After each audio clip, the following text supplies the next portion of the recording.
ಪ್ರತಿ ಶನಿವಾರ ಮಾತ್ರ ಸಹಸ್ರಾರು ಮಂದಿ ಭಕ್ತಾದಿಗಳು ಇಲ್ಲಿಗೆ ಬಂದು ಆ ದೇವನ ದರ್ಶನ ಪಡೆದು ಎಳ್ಳು ಬತ್ತಿಯನ್ನು ಹಚ್ಚುತ್ತಾರೆ. ಹೀಗೆ ಮಾಡೋದ್ರಿಂದ ಪಂಚಮ ಶನಿ, ಅಷ್ಟಮ ಶನಿ, ಅರ್ಧಾಷ್ಟಮ ಶನಿ ಹಾಗೂ ಸಾಡೆ ಸಾತಿಯ ಶನಿ ಪ್ರಭಾವವು ಕಡಿಮೆ ಆಗುತ್ತೆ ಅಂತ ಭಕ್ತಾದಿಗಳ ನಂಬಿಕೆ. ಎಲ್ಲರಿಗೂ ನಮಸ್ಕಾರ. ಈ ವಿಡಿಯೋದಲ್ಲಿ ನಾನು ನಮ್ಮ ಬೆಂಗಳೂರಿನಲ್ಲಿರುವ ಪವರ್ಫುಲ್ ಕ್ಷೇತ್ರದ ಬಗ್ಗೆ ಪರಿಚಯ ಮತ್ತು ದರ್ಶನ ಮಾಡಿಸುತ್ತಿದ್ದೇನೆ. ಈ ಪುಣ್ಯ ಕ್ಷೇತ್ರದ ಬಗ್ಗೆ ತಿಳಿದುಕೊಳ್ಳುವ ಮುನ್ನ ನಮ್ಮ ಚಾನಲನ್ನು ಸಬ್ಸ್ಕ್ರೈಬ್ ಮಾಡಿಕೊಂಡಿಲ್ಲ ಅಂದರೆ ಸಬ್ಸ್ಕ್ರೈಬ್ ಮಾಡಿಕೊಂಡು ಪಕ್ಕದಲ್ಲಿರುವ ಬೆಲ್ ಬಟನ್ನ ಪ್ರೆಸ್ ಮಾಡಿ ಅಂತ ಸವಿನಯನ ವಿನಂತಿ ಮಾಡ್ಕೊತಾ ಇದ್ದೀನಿ. ಇಂದು ನಾವು ಬೆಂಗಳೂರಿಗೆ ತೀರ ಸಮೀಪದಲ್ಲಿರುವ ಒಂದು ಪ್ರಭಾವಿಶಾಲಿ ಶನೇಶ್ವರ ಕ್ಷೇತ್ರದ ಕುರಿತು ಈ ವಿಡಿಯೋ ಮಾಡ್ತಾ ಇದ್ದೀನಿ. ಈ ದೇವಾಲಯ ತುಂಬ ಹಳೆಯ ಶನಿ ಮಹಾತ್ಮ ದೇವಾಲಯದಲ್ಲಿ ಒಂದು. ಇಲ್ಲಿ ನೋಡಿ, ನಾವಿವಾಗ ಕಾಲು ತೊಳ್ಕೊಂಡ್ಬಿಟ್ಟು ನಾವಿವಾಗ ಅಲ್ಲಿ ತೆಂಗಿನಕಾಯಿನ ಒಡ್ಸೋದಕ್ಕೆ ಹೋಗ್ತಾ ಇದ್ದೀವಿ. ಕಾಲು ತೊಳ್ಕೊಂಡಿದ್ದಾದ್ಮೇಲೆ ತೆಂಗಿನಕಾಯಿ ಕೂಡ ಒಡಿಸಿದಾಯಿತು. ಈಗ ದೇವರ ದರ್ಶನಕ್ಕೆ ಕ್ಯೂನಲ್ಲಿ ನಿಲ್ತಾ ಇದ್ದೀವಿ. ನೀವಿಲ್ಲಿ ನೋಡ್ತಿರ್ಬೋದು. ಈ ದೇವಸ್ಥಾನಕ್ಕೆ ಒಳಗೆ ಹೋದಾಗ ಮೊದಲು ನಾವು ಉತ್ಸವ ಮೂರ್ತಿಯನ್ನು ನೋಡ್ಬೋದು. ಬನ್ನಿ ಇವಾಗ ಆ ದರ್ಶನ ಮಾಡೋಣ. ನೋಡಿ, ಇಲ್ಲಿ ಇದೇ ಉತ್ಸವ ಮೂರ್ತಿ ಶನೇಶ್ವರ ದೇವಾಲಯದ ದರ್ಶನ ಇದು. ನಾವು ಹೋದಾಗ ಸುಮಾರು ಬೆಳಗ್ಗೆ 8:45 ಗಂಟೆ ಆಗಿತ್ತು. ಆಗ ಅಷ್ಟು ರಶ್ ಏನೂ ಇರಲಿಲ್ಲ. ಸುಮಾರು ಒಂದು 40ರಿಂದ 50 ಜನ ಇದ್ದರು ಅಷ್ಟೇ. ನೋಡಿ, ಇಲ್ಲಿ ಒಂದೊಂದೇ ಬ್ಯಾಚ್ ಥರ ದೇವರ ದರ್ಶನನ ಭಕ್ತಾದಿಗಳನ್ನು ಬಿಡ್ತಾ ಇದ್ದಾರೆ. ನೀವಿಲ್ಲಿ ನೋಡ್ತಿರಬಹುದು. ಇದೇನಪ್ಪ ಶನೇಶ್ವರ ದೇವಾಲಯ ಅಂತಾರೆ, ಇದು ಎಲ್ಲಿ ಇರೋದು, ಯಾವ ದೇವಸ್ಥಾನ ಅಂತ ಹೇಳಲಿಲ್ಲ ಅಂತೀರಾ? ಇದು ಚಿಕ್ಕಮದುರೆ ಶನಿ ಮಹಾತ್ಮ ದೇವಸ್ಥಾನ ಇದು.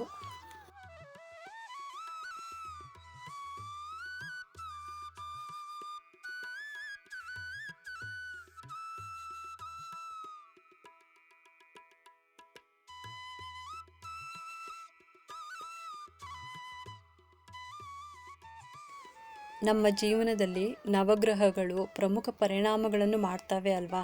ನಾವು ಹುಟ್ಟಿದಾಗ ಗ್ರಹಗಳು, ನಕ್ಷತ್ರಗಳು ಯಾವ ಸ್ಥಾನದಲ್ಲಿ ಇದೆ ಎಂದು ಆಧಾರದ ಮೇಲೆ ಮನುಷ್ಯನ ಭವಿಷ್ಯ ನಿಂತಿರುತ್ತೆ ತಾನೆ. ಈ 9 ಗ್ರಹಗಳಲ್ಲಿ ಶನಿದೇವರು ತುಂಬ ವಿಶೇಷ ಸ್ಥಾನದಲ್ಲಿ ಇರ್ತಾರೆ ಅಲ್ವಾ? ಈ ಶನೇಶ್ವರನನ್ನು ಸತ್ಯ ಮತ್ತು ಧರ್ಮವನ್ನು ನೋಡುವ ಗ್ರಹ ಎಂದು ಹೇಳ್ತಾರೆ. ಈ ಶನೇಶ್ವರ ದೇವರು ಮನುಷ್ಯನ ಒಳಿತು ಮತ್ತು ಕೆಟ್ಟದ್ದನ್ನು ಮಾಡಿದರೆ ಅದಕ್ಕೆ ತಕ್ಕಂತೆ ಫಲಗಳನ್ನು ಕೊಡ್ತಾರೆ ಅಲ್ವಾ? ಈ ಶನೇಶ್ವರ ಸ್ವಾಮಿ ನಮ್ಮ ಜಾತಕದಲ್ಲಿ ನೀಚ ಸ್ಥಾನದಲ್ಲಿದ್ದರೆ ತುಂಬಾ ಕೆಟ್ಟ ಫಲಗಳನ್ನು ಅನುಭವಿಸಬೇಕಾಗುತ್ತೆ. ಅದೇ ನಮ್ಮ ಜಾತಕದಲ್ಲಿ ಉಚ್ಚ ಸ್ಥಾನದಲ್ಲಿದ್ದರೆ ಆ ವ್ಯಕ್ತಿ ತುಂಬಾ ಸಂತೋಷವನ್ನು ಪಡಿತಾನೆ ಅಲ್ವಾ? ತುಂಬ ಜನ ಶನೇಶ್ವರ ಸ್ವಾಮಿಯನ್ನು ಕೆಟ್ಟ ಪರಿಣಾಮವನ್ನು ಬೀರುವ ಗ್ರಹ ಎಂದು ಅಂದ್ಕೊಂಡಿದ್ದಾರೆ. ಆದರೆ ನಮ್ಮ ಜೀವನದಲ್ಲಿ ಕಷ್ಟ ಏನೆಂದು ಅರ್ಥ ಮಾಡಿಸಿ ನಮ್ಮಲ್ಲಿರುವ ಅಹಮ್ಮನ್ನು ತಗ್ಗಿಸುವ ಇದೇ ಶನೇಶ್ವರ ಸ್ವಾಮಿ. ಶನೇಶ್ವರ ಸ್ವಾಮಿಗೆ ಶನಿವಾರ ಅಂದರೆ ಶ್ರೇಷ್ಠವಾದ ದಿನ. ಈ ದೇವರಿಗೆ ತುಳಸಿ ಅಂದರೆ ತುಂಬಾ ಪ್ರಿಯ. ಹಲವು ಜನ ಶನಿವಾರ ಬಂದರೆ ಸಾಕು ಶನೇಶ್ವರ ದೇವಾಲಯಕ್ಕೆ ಹೋಗಿ ಎಳ್ಳು ಬತ್ತಿ ಹಚ್ಚುವ ಪದ್ಧತಿ ಕೂಡ ಇದೆ. ಇಂದು ನಾವು ಬೆಂಗಳೂರಿಗೆ ತೀರ ಸಮೀಪದಲ್ಲಿರುವ ಒಂದು ಪ್ರಭಾವಿಶಾಲಿ ಶನೇಶ್ವರ ಕ್ಷೇತ್ರದ ಕುರಿತು ಈ ವಿಡಿಯೋ ಮಾಡ್ತಾ ಇರೋದು. ಈ ದೇವಾಲಯ ತುಂಬ ಹಳೆಯ ಶನಿ ಮಹಾತ್ಮ ದೇವಾಲಯದಲ್ಲಿ ಒಂದು. ಈ ದೇವಾಲಯವನ್ನು ಕರ್ನಾಟಕದ ಶನಿ ಸಿಂಗನಾಪುರ ಅಂತಲೂ ಕರೀತಾರೆ. ನಮ್ಮ ಬೆಂಗಳೂರಿಗೆ ಸಮೀಪದಲ್ಲಿಯೇ ಇರುವ ನೆಲಮಂಗಲ ಮತ್ತು ದೊಡ್ಡಬಳ್ಳಾಪುರ ರಸ್ತೆಯಲ್ಲಿ ಸುಮಾರು 14 ಕಿಲೋಮೀಟರ್ ಸಾಗಿದರೆ ಕನಸವಾಡಿ ಎಂಬ ಸ್ಥಳ ಸಿಗುತ್ತೆ. ಈ ಕ್ಷೇತ್ರವನ್ನು ಚಿಕ್ಕಮದುರೆ ಅಂತಲೂ ಕರೀತಾರೆ.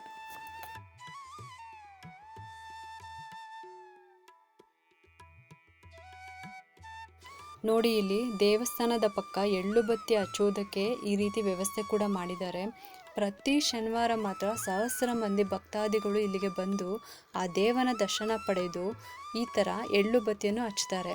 ಹೀಗೆ ಮಾಡೋದ್ರಿಂದ ಪಂಚಮ ಶನಿ, ಅಷ್ಟಮ ಶನಿ, ಅರ್ಧಾಷ್ಟಮ ಶನಿ ಹಾಗೂ ಸಾಡೆ ಸಾತಿಯ ಶನಿ ಪ್ರಭಾವವು ಕಡಿಮೆ ಆಗುತ್ತೆ ಅಂತ ಭಕ್ತಾದಿಗಳಲ್ಲಿ ನಂಬಿಕೆ ಇದೆ.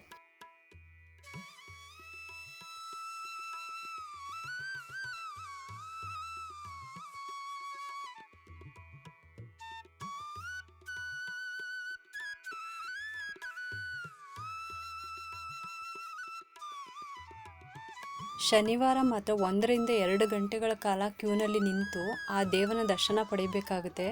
ಬಿಕಾಸ್ ಅಷ್ಟು ಜನ ಮಂದಿ ಬರ್ತಾರೆ ಅಂತ. ಇಲ್ಲಿ ಶನೇಶ್ವರ ಸ್ವಾಮಿಯ ಕಪ್ಪು ಶಿಲೆಯ ಉದ್ಭವ ಮೂರ್ತಿ ಕೂಡ ಇದೆ.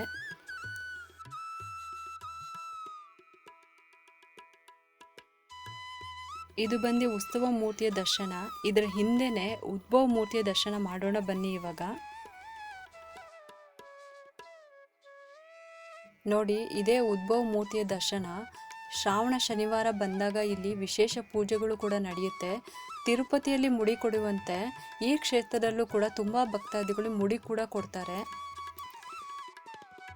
ಈಗ ನಾವು ಕರ್ಮಫಲದಾತರ ಅಂದರೆ ಶನಿಮಹಾತ್ಮ ಸ್ವಾಮಿಯ ದರ್ಶನ ಪಡೆದ ಮೇಲೆ ಅಲ್ಲೇ ತೀರ್ಥ ಪ್ರಸಾದ ಕೊಟ್ಟರು. ಹಾಗೆ ಅದನ್ನು ಸ್ವೀಕರಿಸಿ ದೇವಸ್ಥಾನದ ಹೊರಗಡೆ ಬಂದಿದ್ದೀವಿ. ಇನ್ನೊಂದು ಈ ದೇವಸ್ಥಾನದಲ್ಲಿ ವಿಶೇಷತೆ ಅಂದರೆ ವಾಹನ ಪೂಜೆನೂ ಕೂಡ ಮಾಡಿಸ್ಕೊಂಡು ಹೋಗುವ ಹೆಸರುವಾಸಿ ದೇವಸ್ಥಾನ ಆಗಿದೆ ಇದು.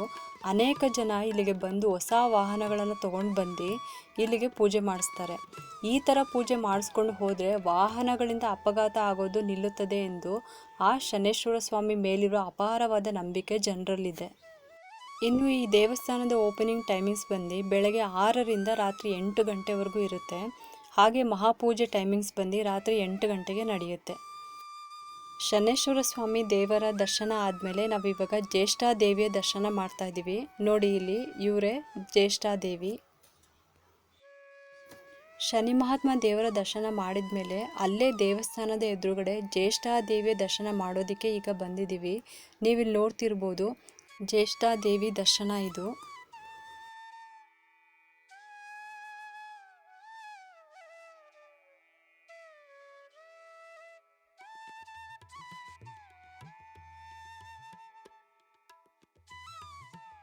ಜ್ಯೇಷ್ಠಾದೇವಿ ದರ್ಶನ ಆದಮೇಲೆ ನಾವು ಪಕ್ಕದಲ್ಲಿಯೇ ಇರುವ ಕಲ್ಯಾಣ ಶನೇಶ್ವರ ಸ್ವಾಮಿ ದೇವಾಲಯಕ್ಕೆ ಬಂದ್ವಿ. ಇವಾಗ ನೋಡಿ, ಕಲ್ಯಾಣ ಶನೇಶ್ವರ ಸ್ವಾಮಿ ದೇವರ ದರ್ಶನ ಇದು.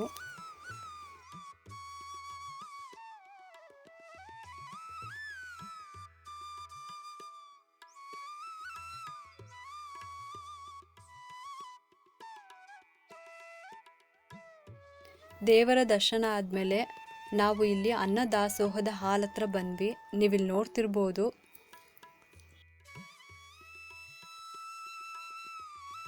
ನಾವು ಹೋದಾಗ ನಮಗೆ ಪಲಾವ್ ಮತ್ತು ಅದಕ್ಕೆ ಚಟ್ನಿನ ಪ್ರಸಾದವಾಗಿ ಕೊಟ್ಟರು.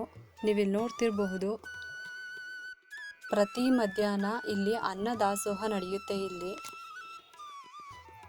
ಏನೇ ಹೇಳಿ ಫ್ರೆಂಡ್ಸ್, ಈ ದೇವಸ್ಥಾನದಲ್ಲಿ ಅಷ್ಟು ಶುಭ್ರತೆ ಇದೆ. ಹಾಗೆ ಇಲ್ಲಿ ಬಂದರೆ ಏನೋ ಒಂದು ನೆಮ್ಮದಿ ಮತ್ತು ಸಮಾಧಾನ ಸಿಕ್ತು. ಆ ಅನುಭವ ನನಗೆ ಆಯಿತು. ನಿಮಗೂ ಕೂಡ ಈ ಅನುಭವ ಆಗಬೇಕು ಅಂದರೆ ಈ ಪವಿತ್ರವಾದ ಹಾಗೂ ತುಂಬ ಶ್ರೇಷ್ಠವಾದ ಕ್ಷೇತ್ರಕ್ಕೆ ಬಂದು ನೀವು ಕೂಡ ಆ ಶನಿ ಮಹಾತ್ಮ ಸ್ವಾಮಿಯ ಕೃಪೆಗೆ ಮತ್ತು ಆಶೀರ್ವಾದಕ್ಕೆ ಪಾತ್ರರಾಗಿ ಅಂತ ಹೇಳಿ ಈ ಕ್ಷೇತ್ರದ ವಿಡಿಯೋನ ಇಲ್ಲಿಗೆ ಮುಗಿಸ್ತಾ ಇದ್ದೀನಿ. ಮತ್ತೆ ಇನ್ನೊಂದು ಹೊಸ ಕ್ಷೇತ್ರದ ವಿಡಿಯೋದೊಂದಿಗೆ ಸಿಗೋಣ. ಧನ್ಯವಾದಗಳು.